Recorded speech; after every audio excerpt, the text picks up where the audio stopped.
नमस्कार, मैं दीपक कुमार आप सभी का स्वागत करता हूं द्वादश डायलॉग। दोस्तों, दरअसल इस देश के बहुत ही प्रतिष्ठित टीवी चैनल टाइम्स नाउ नव भारत, जी हाँ, उस चैनल और उस चैनल के पत्रकारों ने जिस तरीके से इस देश के एक ऐसे नेता को नंगा किया है जो 2011 में अन्ना आंदोलन के दौरान उभरे थे। इस देश के लोगों से बहुत बड़ी-बड़ी बातें करके, उनको बहुत बड़ा-बड़ा सपने दिखाकर, उम्मीदें दिखाकर नेता बने और नेता बन के आज इस तरह से उन तमाम बातों को, उन तमाम अपने वादे के उलट काम कर रहे हैं जो उन्होंने 2011 और 12 में अन्ना आंदोलन के समय इस देश के लोगों के साथ किया था। जिस नेता ने कहा था कि मैं गाड़ी नहीं लूंगा, गाड़ी भी लिया, बंगला नहीं लूंगा, बंगला भी लिया, सुरक्षा नहीं लूंगा, सुरक्षा भी लिया, वीवीआईपी फैसिलिटी नहीं लूंगा,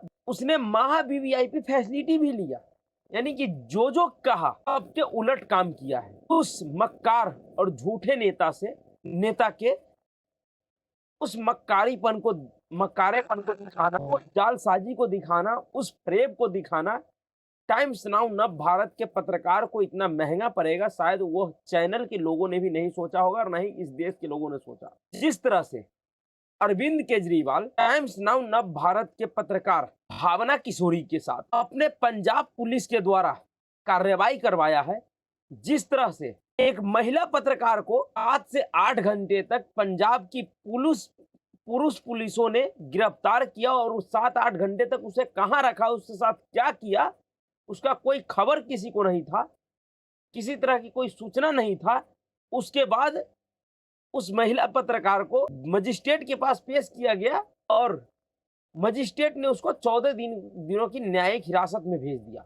ये सब कितनी तेजी से हुआ और कितनी चालाकी और धूर्तता के साथ किया गया इन सारे घटनाओं को। दरअसल चाहे बिहार हो या बिहार में महागठबंधन की सरकार हो या दिल्ली में केजरीवाल या पंजाब में केजरीवाल समर्थित के पार्टी आम आदमी का, ये तमाम वो राजनीतिक दल और नेता है जो वक्त वक्त पे इस देश में मीडिया की स्वतंत्रता के लिए, इस देश के लोकतंत्र के लिए एक ड्रामा करते हैं। एक तरह का लोगों को ऐसा दिखाने और समझाने की कोशिश करते हैं कि इस देश में लोकतंत्र खत्म हो गया है, मीडिया संस्थानें गुलाम हो गई है सरकारों का, मीडिया संस्थानों के ऊपर भारतीय जनता पार्टी का कब्जा हो गया है। लेकिन बिहार का चाहे महागठबंधन का सरकार हो या आज जिस तरह से केजरीवाल ने अपने पंजाब पुलिस के द्वारा करवाया, इनसे स्पष्ट हो गया है कि ये सभी लोग कितने धूर्त और दोगले किस्म के नेता हैं। तो सेलेक्टिव तरीके से जो पत्रकार या इस तरह के कार्यों से जुड़े हुए लोग इन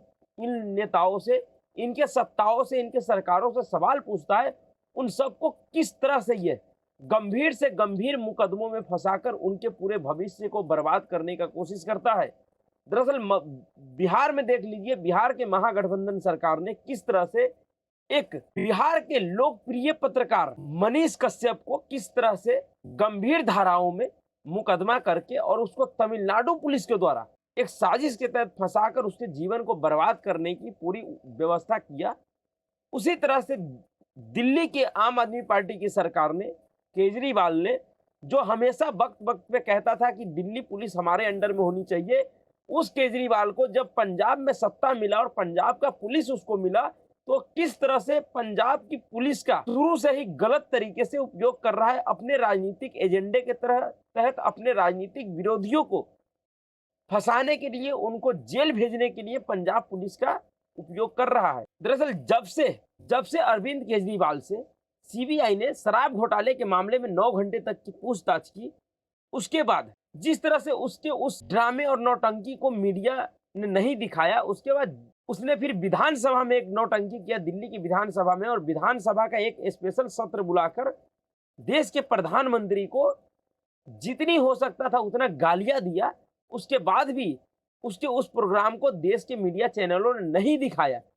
उसी समय से अरविंद केजरीवाल ने यह तय कर लिया था कि इस देश के उन मीडिया चैनलों को, जो मीडिया चैनल बहुत हद तक अरविंद केजरीवाल के फेंके हुए टुकड़ों पे चल रहे हैं, उनके एड के पैसे से इस देश के बहुत सारे मीडिया संस्थान चल रहे हैं, जो कभी भी अरविंद केजरीवाल से किसी भी तरह का गंभीर सवाल पूछने का हिम्मत नहीं जुटा पाते हैं। उन्होंने सोचा कि हमारे ही पैसों पे चलने वाले मीडिया संस्थान हमारे इस बदतमीजी और बददिमागी को कैसे नहीं दिखाया। उसी समय से उन्होंने इस मीडिया संस्थानों को सबक सिखाने का प्लान बना चुका था। लेकिन उसके बाद जिस तरह से टाइम्स नाउ नव भारत ने अरविंद केजरीवाल के उस कुकर्मों का खुलासा कर दिया, जिसके वजह से अरविंद केजरीवाल और आम आदमी पार्टी नंगा हो गया। इस तरह से उस अरविंद केजरीवाल ने, जिसने इस देश के लोगों से ये कहा था, एफिडेविट चुनाव के समय एफिडेविट देकर कहा था कि मैं इस सत्ता में आने के बाद कोई बड़ा बंगला नहीं लूंगा, कोई गाड़ी नहीं लूंगा, कोई सुरक्षा नहीं लूंगा, किसी तरह का कोई वीवीआईपी लाइफ स्टाइल नहीं रखूंगा। आज वह तमाम चीजें कर रहा है केजरीवाल। आज 45 करोड़ रुपए का अपने लिए शीश महल बनाया है दिल्ली में। उस शीश महल का जिस तरह से टाइम्स नाउ नव भारत ने खुलासा किया है, उस खुलासे से बौखलाकर अरविंद केजरीवाल ने शुक्रवार को पंजाब में हर चरण नगर मोहल्ले में एक मोहल्ला क्लिनिक का उद्घाटन करने के नाम पर टाइम्स नाउ नव भारत के पत्रकारों को निमंत्रण दिया और भी पत्रकार संगठनों को निमंत्रण दिया। इसके निमंत्रण पर टाइम्स नाउ नव भारत के पत्रकार भावना किशोरी उस मोहल्ला क्लिनिक के उद्घाटन का, जिसका लुधियाना के वाल्मीकि घाटी, जिसका 5 मई को पंजाब के मुख्यमंत्री भगवंत मान और अरविंद केजरीवाल दोनों लोग सम्मिलित रूप से उस मोहल्ला क्लिनिक का उद्घाटन कर रहे थे। उसी उद्घाटन प्रोग्राम को कवर करने के लिए आम आदमी पार्टी के निमंत्रण पे टाइम्स नाउ नव भारत की पत्रकार भावना किशोरी गई हुई थी। उसके बाद भावना किशोरी जब गई अपने गाड़ी से, तो कुछ जिस जगह पे गई थी वहां पे उनके गाड़ी से किसी महिला को शायद थोड़ी सी हल्की फुल्की चोटें लग गई, धक्का लग गई, जिसकी वजह से उनको हल्की फुल्की चोट लग गई। उस चोट के बाद पंजाब पुलिस ने अरविंद केजरीवाल के इशारे पे पत्रकार के खिलाफ SC/ST एक्ट के तहत मामला दर्ज किया, यह कहते हुए कि इस पत्रकार ने उन महिलाओं को, जो कि दलित महिला थी, उसको जाति सूचक गालियां दी हैं। या कोई पत्रकार जो किसी प्रोग्राम को कवर करने गई हो, क्या वह कभी भी पब्लिक में इतनी हिम्मत जुटा पाएगी? क्या वो इस तरह की बदतमीजी कर पाएगा? ये सोचने वाली बात। उसके बाद इनके ऊपर आरोप लगाया गया और उस महिला पत्रकार को पुरुष पुलिस ने, जिस पुलिस वाले के पास बैच भी नहीं है कि उसका क्या नाम है, वो क्या है, वह पुरुष पुलिस एक महिला पत्रकार को शाम के 4 बजे गिरफ्तार करता है और उस महिला के खिलाफ रात के 8:45 बजे FIR लिखा जाता है। यानी कि जब FIR लिखा जाता है रात के 8:45 बजे, तो फिर शाम के 4 बजे गिरफ्तार किस आधार पे करती है पंजाब पुलिस? और फिर गिरफ्तारी के बाद इतना लंबा समय FIR करने में क्यों लग गया? उस महिला पत्रकार के साथ पंजाब पुलिस क्या कर रही थी? जिस पंजाब पुलिस को एक अदना सा अमृतपाल 25 से 30 दिनों तक अपने उंगली पे नचाते रहा, पंजाब में रहकर उस अमृतपाल को गिरफ्तार नहीं कर पाया वो पंजाब पुलिस, वह पंजाब पुलिस एक महिला पत्रकार को गिरफ्तार करके बहादुरी दिखा रहा है। दरअसल इस देश के पुलिस सिस्टम को भी समझना चाहिए कि वह इस देश के संविधान के प्रति जवाबदेही, ना कि इस देश के नेताओं के प्रति। जिस तरह से पुलिस प्रशासन नेताओं के प्रभाव में काम करता है, यह बहुत ही निंदनीय है। महिला पत्रकार के ऊपर अनुसूचित जनजाति अत्याचार निवारण अधिनियम 1989 के तहत प्राथमिकी दर्ज किया। उसके बाद उनके ऊपर भारतीय दंड संहिता की धारा 279 तेजी से गाड़ी चलाना, 337 मानव जीवन को खतरे में डालना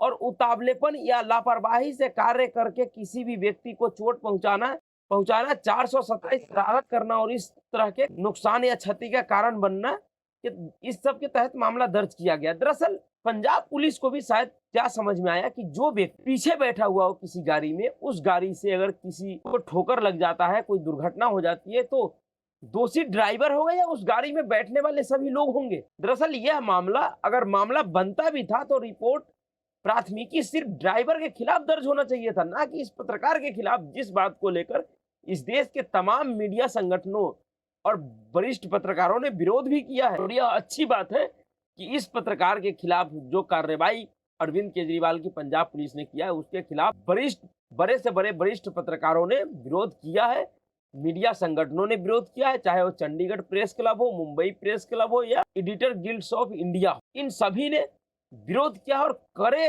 रुख में विरोध किया अरविंद केजरीवाल के इस कायरतापूर्ण हरकत पे। लेकिन इस देश के एक सबसे बड़े तथाकथित प्रधानमंत्री पद के उम्मीदवार बने जो घूम रहा है, जो राहुल गांधी जिहादी जुबैर के समर्थन में ट्वीट किया था, उस राहुल गांधी ने और उस कांग्रेस पार्टी के कोई भी बड़े नेता ने इस महिला पत्रकार के समर्थन में कोई ट्वीट तक नहीं किया, किसी तरह कोई बयान तक नहीं दिया। यह सोचने वाली बात है। जो लोग ये कहता है कि देश में लोकतंत्र की हत्या हो गई, मीडिया के लोग डरे हुए हैं, मीडिया के लोगों को बोलने की आजादी नहीं है, वह किसी भी लोगों ने या उस गैंग के कोई भी सदस्य ने टाइम्स नाउ नव भारत के भावना किशोरी के खिलाफ हुई इस कार्रवाई पे कुछ भी नहीं बोले हैं। गनीमत यह है कि अरविंद केजरीवाल के इन तमाम धूर्तता के बाद भी, तमाम प्रयासों के बाद भी टाइम्स नाउ नव भारत के पत्रकार और उनके सहयोगी और ड्राइवर को Punjab and Haryana high court ने जमानत दे दी है और जमानत देते हुए कहा है कि इस पूरे मामले में SC/ST एक्ट लगाना कहीं से उचित नहीं है। यह मामला SC/ST एक्ट के तहत नहीं आता है। Punjab and Haryana high court के जज न्यायाधीश ने भी पूछा है कि एक पत्रकार जो दूसरे शहर से रिपोर्टिंग करने आती है, उसे क्या पता कि जिस व्यक्ति के साथ उसका कोई बात हो जाता है, किसी व्यक्ति को टक्कर लग जाता है, उस व्यक्ति की जाति क्या है।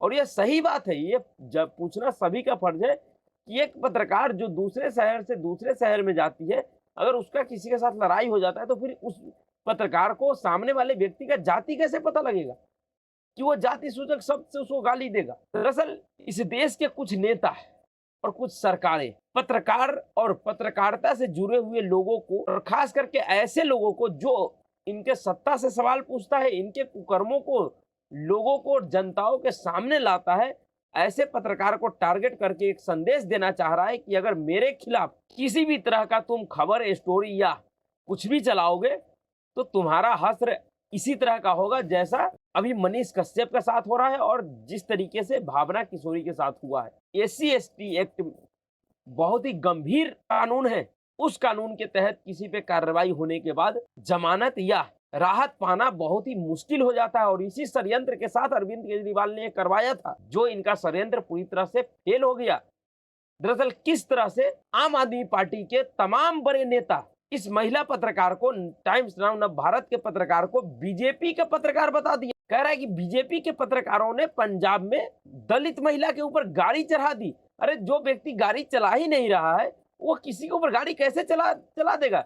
दरअसल ये लोग जो कहता है कि पढ़े लिखे नेता होने का, ये लोग सबसे बड़ा देश में पढ़ा लिखा गंवार है। इनकी पढ़ाई लिखाई सिर्फ राजनीतिक अपराध और राजनीति में घोटाला करने के काम ही आ सकता है। इसके अलावा इनका पढ़ाई लिखाई देश के किसी भी काम में काम नहीं आएगा। इस तरह से संजय सिंह ने ट्वीट करके बोला कि ये भाजपा का टीवी चैनल का पत्रकार है। उसी तरह से दिल्ली की शिक्षा मंत्री, वर्तमान शिक्षा मंत्री आतिशी मरलेना ने भी यही शब्द लिखा कि भाजपा समर्थित टीवी चैनल के पत्रकार दलित महिला के ऊपर गाड़ी चला दी। यानी कि एक टीवी संस्थान के पत्रकार इनके आका से सवाल क्या पूछ लिया, ये सबके सब उस पूरी टीवी संस्थान को भाजपा समर्थित बता दिया, भाजपा का टीवी चैनल बता दिया। यह डर दिखाता है कि कितने डरे हुए लोग हैं ये लोग। इस तरह के भ्रष्टाचारी और व्यभिचारी लोग हैं ये, राजनीति के लिए कितने नीचे तक गिर सकते हैं। अभी 2-3 दिन पहले की बात है,